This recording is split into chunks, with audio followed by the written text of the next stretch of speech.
जीवन में ऐसा कोई इंसान नहीं जिसने कभी पीड़ा का अनुभव न किया हो। कोई भी आत्मा यहाँ बिना घाव के नहीं आती और न ही बिना घाव के जाती है। कभी रिश्तों में चोट लगती है, कभी अपेक्षाओं में, कभी अपने ही विचार हमें भीतर से तोड़ देते हैं। ये पीड़ा समय के साथ आत्मा पर एक मोटा आवरण बना देती है। बाहर से हम मुस्कुराते रहते हैं, पर भीतर आत्मा रोती रहती है। कई बार हमें लगता है कि यह दर्द कभी खत्म नहीं होगा, परंतु आत्मा का स्वभाव ऐसा है कि वह हमेशा मुक्त होने का रास्ता खोजती है। जब वह मुक्त होने लगती है तो उसके संकेत बहुत सूक्ष्म होते हैं। अगर साधक सजग हो तो वह समझ सकता है कि आत्मा अब पुराने बोझ से निकल रही है। सबसे पहला संकेत यह होता है कि वही दर्द जो कभी भारी लगता था अब हल्का होने लगता है। वही घटना जो कभी बार बार आंखों में आंसू लाती थी अब केवल स्मृति मात्र बन जाती है। पहले आप उसे सोचते ही टूट जाते थे, पर अब सोचते हो तो भीतर से स्वीकार करने की क्षमता आती है। आत्मा जब पुरानी पीड़ा से मुक्त होने लगती है तो दर्द कहानी में बदल जाता है। घाव भर जाता है और उसके ऊपर निशान तो रहता है, पर अब वह चुभता नहीं। जैसे किसी पुराने घाव का दाग रह जाता है, पर उसमें दर्द नहीं होता। यही आत्मा का पहला संकेत है, मैं अब उस पुराने अंधकार से बाहर आ रही हूं। दूसरा संकेत और भी गहरा है। जब आत्मा सचमुच मुक्त होने लगती है तो जिन लोगों ने आपको दुख दिया था, आपके मन में उनके लिए करुणा आने लगती है।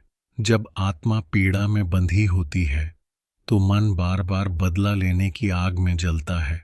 मन कहता है, उन्होंने मेरे साथ ऐसा किया तो मुझे भी कुछ करना चाहिए। लेकिन आत्मा जब मुक्त होती है तो भीतर से एक आवाज आती है, शायद वे भी अपने ही कर्मों के कारण ऐसा कर रहे थे। तब क्रोध गलने लगता है और क्षमा का बीज उगने लगता है। और जब क्षमा आती है तो आत्मा हल्की हो जाती है। क्षमा का अर्थ यह नहीं कि आपने जो हुआ उसे भुला दिया, बल्कि यह कि आपने उस घटना को अपनी आत्मा पर राज नहीं करने दिया।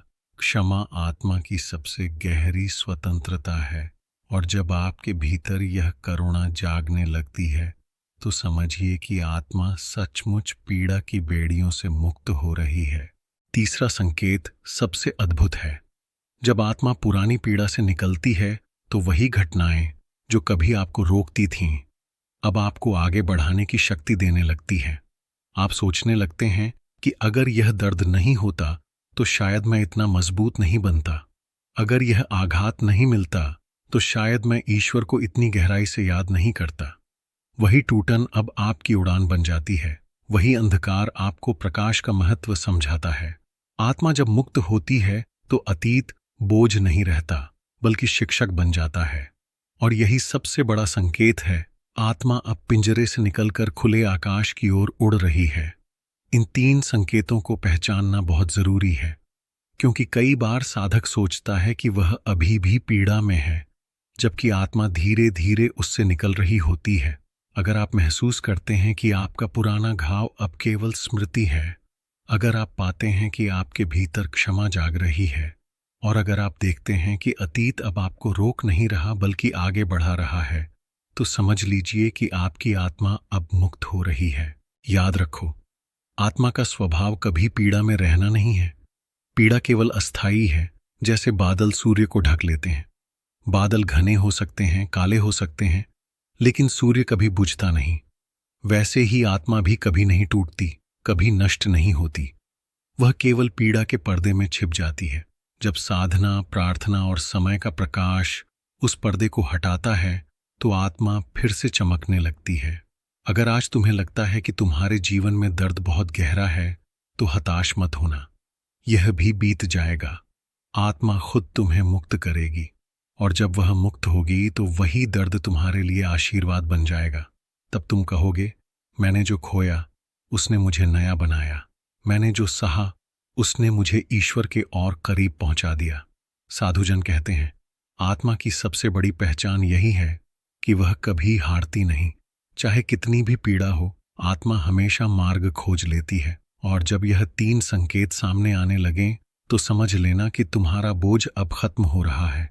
आत्मा अब हल्की हो रही है, अब वह उड़ान भरने को तैयार है। अब तुम्हारा हृदय ईश्वर के और निकट जा रहा है। तो आज रात जब तुम अपने भीतर झांको तो देखो कि क्या यह 3 संकेत तुम्हारी आत्मा में भी प्रकट हो रहे हैं। अगर हां, तो मुस्कुराओ, क्योंकि इसका अर्थ है कि तुम्हारी आत्मा अब मुक्त है।